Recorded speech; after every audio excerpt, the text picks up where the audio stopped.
വിശുദ്ധ മർക്കോസ് സുവിശേഷം 1-ാം 1 മുതലുള്ള തിരുവചനങ്ങൾ. ദൈവപുത്രനായ യേശുക്രിസ്തുവിന്റെ സുവിശേഷത്തിന്റെ ആരംഭം. ഇതാ, നിനക്ക് മുൻപേ ഞാൻ എന്റെ ദൂതനെ അയക്കുന്നു. അവൻ നിന്റെ വഴിയൊരുക്കും. മരുഭൂമിയിൽ വിളിച്ചു പറയുന്നവന്റെ ശബ്ദം, കർത്താവിന്റെ വഴിയൊരുക്കുവിൻ, അവന്റെ പാത നേരെയാക്കുവിൻ എന്ന് യെശയ്യാ പ്രവാചകന്റെ ഗ്രന്ഥത്തിൽ എഴുതപ്പെട്ടിരിക്കുന്നത് പോലെ പാപമോചനത്തിനുള്ള അനുതാപത്തിന്റെ ജ്ഞാനസ്നാനം പ്രസംഗിച്ചുകൊണ്ട് സ്നാപക യോഹന്നാൻ മരുഭൂമിയിൽ പ്രത്യക്ഷപ്പെട്ടു. യൂദയ മുഴുവനിലെയും ജെറുസലേമിലെയും ജനങ്ങൾ അവന്റെ അടുത്തെത്തി. അവർ പാപങ്ങൾ ഏറ്റുപറഞ്ഞ് ജോർദാൻ നദിയിൽ വെച്ച് സ്നാനം സ്വീകരിച്ചു. യോഹന്നാൻ ഒട്ടകരോമം കൊണ്ടുള്ള വസ്ത്രം ധരിച്ചിരുന്നു. അരിയിൽ തോൽപ്പട്ട ചുറ്റിയിരുന്നു. വെട്ടുകിളിയും കാട്ടുതേനുമായിരുന്നു അവന്റെ ഭക്ഷണം. അവൻ ഇപ്രകാരം ഉദ്ഘോഷിച്ചു, എന്നേക്കാൾ ശക്തനായവൻ എന്റെ പിന്നാലെ വരുന്നു. കുനിഞ്ഞ് അവന്റെ ചെരുപ്പിന്റെ വള്ളികൾ അഴിക്കാൻ പോലും ഞാൻ യോഗ്യനല്ല. ഞാൻ നിങ്ങൾക്ക് ജലം കൊണ്ടുള്ള സ്നാനം നൽകി, അവനോ പരിശുദ്ധാത്മാവിനാൽ നിങ്ങൾക്ക് സ്നാനം നൽകും. അന്നൊരിക്കൽ യേശു ഗലീലയിലെ നാസറത്തിൽ നിന്ന് വന്ന് ജോർദാനിൽ വെച്ച് യോഹന്നാനിൽ നിന്ന് സ്നാനം സ്വീകരിച്ചു. വെള്ളത്തിൽ നിന്ന് കയറുമ്പോൾ പെട്ടെന്ന് ആകാശം പിളരുന്നതും ആത്മാവ് പ്രാവിന്റെ രൂപത്തിൽ തന്റെ മേൽ ഇറങ്ങി വരുന്നതും അവൻ കണ്ടു.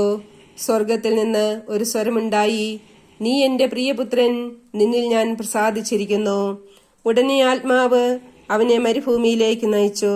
സാത്താനാൽ പരീക്ഷിക്കപ്പെട്ട് 40 ദിവസം അവൻ മരുഭൂമിയിൽ വസിച്ചു. അവൻ വന്യമൃഗങ്ങളോടുകൂടിയായിരുന്നു. ദേവദൂതന്മാർ അവനെ ശുശ്രൂഷിച്ചു. യോഹന്നാൻ ബന്ധനസ്ഥനായപ്പോൾ യേശു ദൈവത്തിന്റെ സുവിശേഷം പ്രസംഗിച്ചുകൊണ്ട് ഗലീലിലേക്ക് വന്നു. അവൻ പറഞ്ഞു, സമയം പൂർത്തിയായി, ദൈവരാജ്യം സമീപിച്ചിരിക്കുന്നു. അനുതപിച്ച് സുവിശേഷത്തിൽ വിശ്വസിക്കുവൻ. അവൻ ഗലീലി കടൽ തീരത്തുകൂടെ കടന്നു പോകുമ്പോൾ ശിമിയോനെയും അവന്റെ സഹോദരൻ അന്ത്രയോസിനെയും കണ്ടു. മീൻപിടുത്തക്കാരായ അവർ കടലിൽ വലയെറിയുകയായിരുന്നു. യേശു അവരോട് പറഞ്ഞു, എന്നെ അനുഗമിക്കുവിൻ, ഞാൻ നിങ്ങളെ മനുഷ്യരെ പിടിക്കുന്നവരാക്കും. ഉടനെ വലയുപേക്ഷിച്ച് അവർ അവനെ അനുഗമിച്ചു. കുറച്ചു ദൂരം കൂടി പോയപ്പോൾ സെബദിയുടെ പുത്രനായ യാക്കോബിനെയും അവന്റെ സഹോദരൻ യോഹന്നാനെയും കണ്ടു. അവർ വഞ്ചിയിലിരുന്ന് വലയുടെ കേടുപോക്കുകയായിരുന്നു. ഉടനെ അവൻ അവരെയും വിളിച്ചു. അവർ പിതാവായ സെബദിയെ സേവകരോടൊപ്പം വള്ളത്തിൽ വിട്ട് അവനെ അനുഗമിച്ചു. അവർ കഫർനാമിലെത്തി. സാബത്ത് ദിവസം അവൻ സിനഗോഗിൽ പ്രവേശിച്ച് പഠിപ്പിച്ചു. അവന്റെ പ്രബോധനത്തിൽ അവർ വിസ്മയഭരിതരായി. കാരണം നിയമജ്ഞരെ പോലെയല്ല, അധികാരമുള്ളവനെ പോലെയാണ് അവൻ പഠിപ്പിച്ചത്. അശുദ്ധാത്മാവ് ബാധിച്ച ഒരുവൻ അവിടെയുണ്ടായിരുന്നു. അവൻ അലറി, നസ്രായനായ യേശുവേ, നീ എന്തിന് ഞങ്ങളുടെ കാര്യത്തിൽ ഇടപെടുന്നു? ഞങ്ങളെ നശിപ്പിക്കാനാണോ നീ വന്നിരിക്കുന്നത്? നീ ആരാണെന്ന് എനിക്കറിയാം, ദൈവത്തിന്റെ പരിശുദ്ധൻ. യേശു അവനെ ശാസിച്ചു, നിശബ്ദനായിരിക്കുക, അവനെ വിട്ട് നീ പുറത്തു വരിക.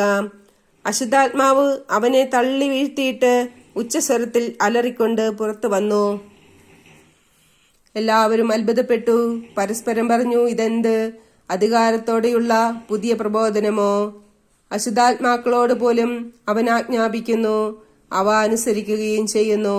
അവന്റെ പ്രശസ്തി ഗലീലിയുടെ സമീപ പ്രദേശങ്ങളിലെല്ലാം പെട്ടെന്ന് വ്യാപിച്ചു. യേശു സിനഗോഗിൽ നിന്ന് ഇറങ്ങി യാക്കോബിനോടും യോഹന്നാനോടും കൂടെ ശിമിയോന്റെയും അന്ത്രയോസിന്റെയും ഭവനത്തിലെത്തി. ശിമിയോന്റെ അമ്മ പനി പിടിച്ച് കിടപ്പായിരുന്നു. അവളുടെ കാര്യം അവർ അവനോട് പറഞ്ഞു. അവൻ അടുത്തു ചെന്ന് അവളെ കൈക്ക് പിടിച്ച് എഴുന്നേൽപ്പിച്ചു. പനി അവളെ വിട്ടുമാറി. അവൾ അവരെ ശുശ്രൂഷിച്ചു. അന്ന് വൈകുന്നേരം സൂര്യാസ്തമയമായപ്പോൾ രോഗികളും പിശാചുബാധിതരുമായ എല്ലാവരെയും അവർ അവന്റെ അടുത്ത് കൊണ്ടുവന്നു. നഗരവാസികളെല്ലാം വാതിൽക്കൽ സമ്മേളിച്ചു. വിവിധ രോഗങ്ങൾ ബാധിച്ചിരുന്ന വളരെ പേരെ അവൻ സുഖപ്പെടുത്തി. അനേകം പിശാചുക്കളെ പുറത്താക്കി. പിശാചുക്കൾ തന്നെ അറിഞ്ഞിരുന്നതുകൊണ്ട് സംസാരിക്കാൻ അവരെ അവൻ അനുവദിച്ചില്ല.